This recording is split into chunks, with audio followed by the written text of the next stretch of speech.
Alright, so before I start this video, I just want to kind of go through how my brain works. I'm a 308 fan. I'm an M1A nut.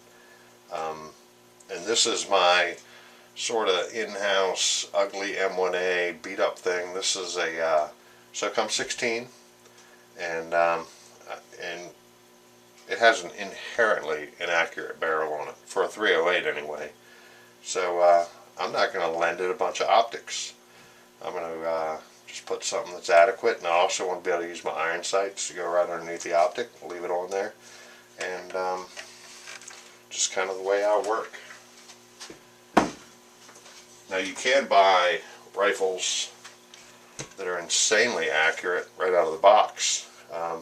This is the LMT, I believe it's the LMWS 308. This is one of the original ones. This one has a patent pending written on it still. Got some of the good stuff in it. This is the best 16-inch shooting barrel that I've ever seen in my life. And I put a Springfield Armory 4x14, third generation scope, lit reticle. Love this scope, and I've caught crap about this scope, and I've showed almost none of it. And so I just kind of wanted to build a AR-10, or I call it putting it together, to go along with it, see what it'll do. I'm going to take a bone stock AR-10. I mean, good shooting rifle. There's a lot to be desired, depends on what you're used to shooting. And I always cover up my serial numbers. But I'm going to turn this into a national match. Armalite is actually the only company that can call their rifle an AR-10. So I'm going to get into, this isn't really a build video, it's more of an assembly video. Just going to change everything. And so I'm just going to kind of make it short and sweet. Not a lot of info in here. Just took the bolt carrier out, charge handle. Now I'll take this muzzle brake off.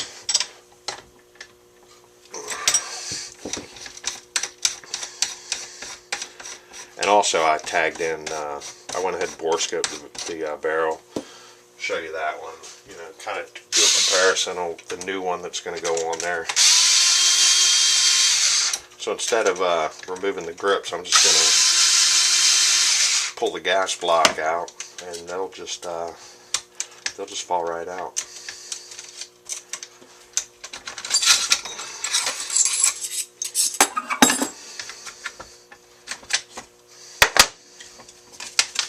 And this rifle's probably got, I don't know, a couple thousand put through it. It's in fair shape.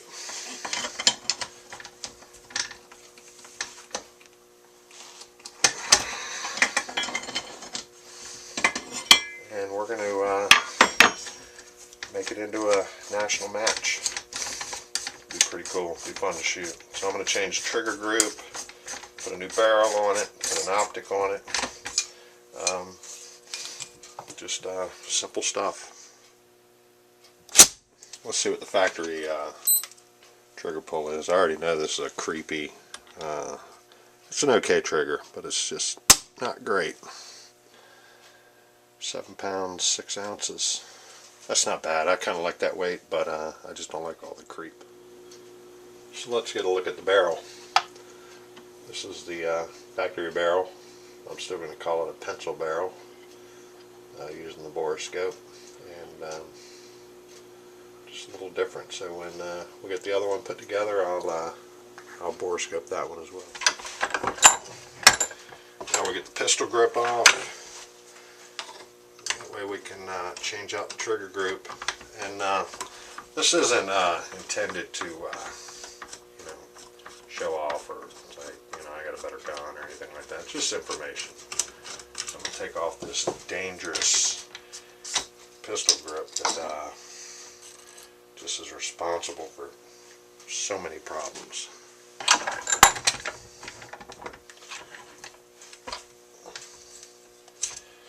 Now what we're going to do is we're going to take out the factory trigger group.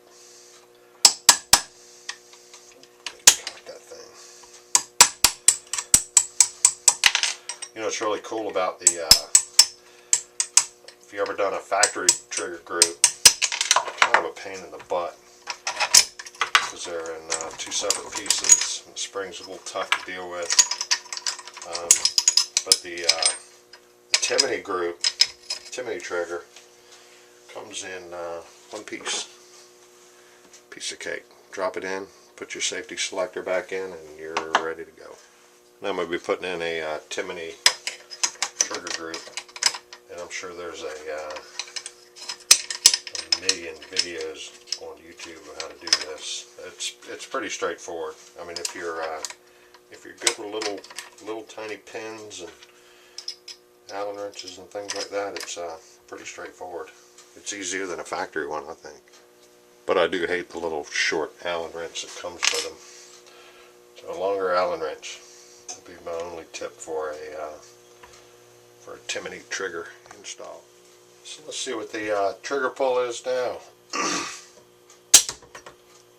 And smooth. 4 pounds, 14.5 ounces. Nice.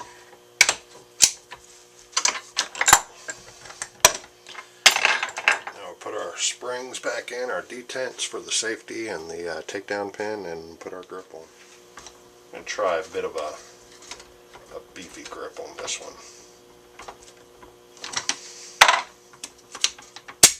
Looks good.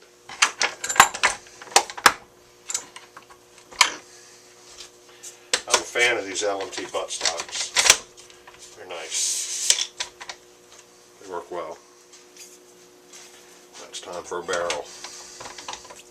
Got some anti-seize on threads. This is an 18-inch National Match barrel.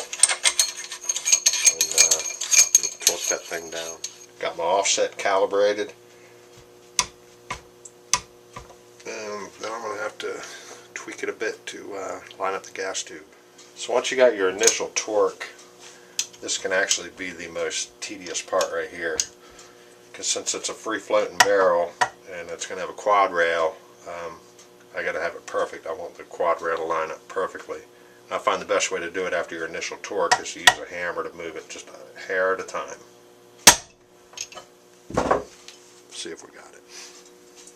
And this is a precision straight edge, meant for checking cylinder heads and decks of blocks. Looks like we got her on the money.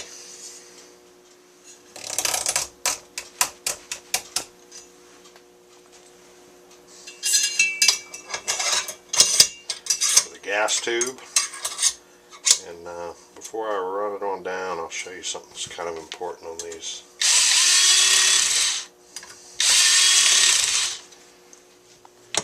So before I permatize the gas block, I want to make sure that that tube is perfectly straight in that hole. Otherwise you might have some problems with your bolt carrier not lining up. So I might as well put in this part, put an extended charge handle on there, and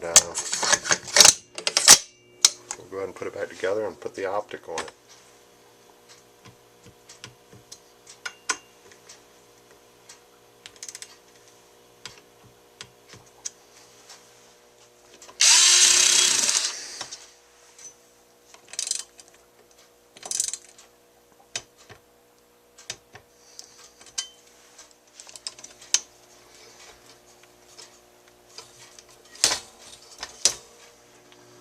So now that I've confirmed that everything is lined up perfectly, it's time to mount an optic.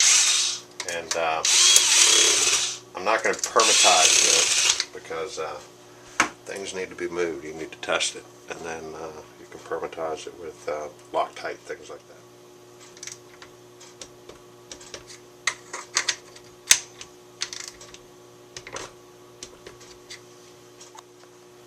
Now this is a Night Force scope mount, and generally they do not have to be ground at all, but it's a good idea to check them.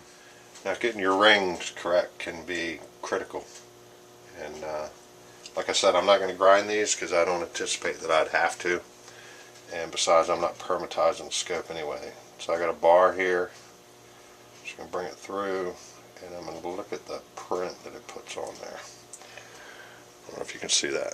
It's about perfect. But when I permatize it, I'll check it even further. Alright, time for some glass. And like I said, I'm not gonna permatize this. I'll come back later once we get it all dialed in and see if it needs to be moved around, and go from there.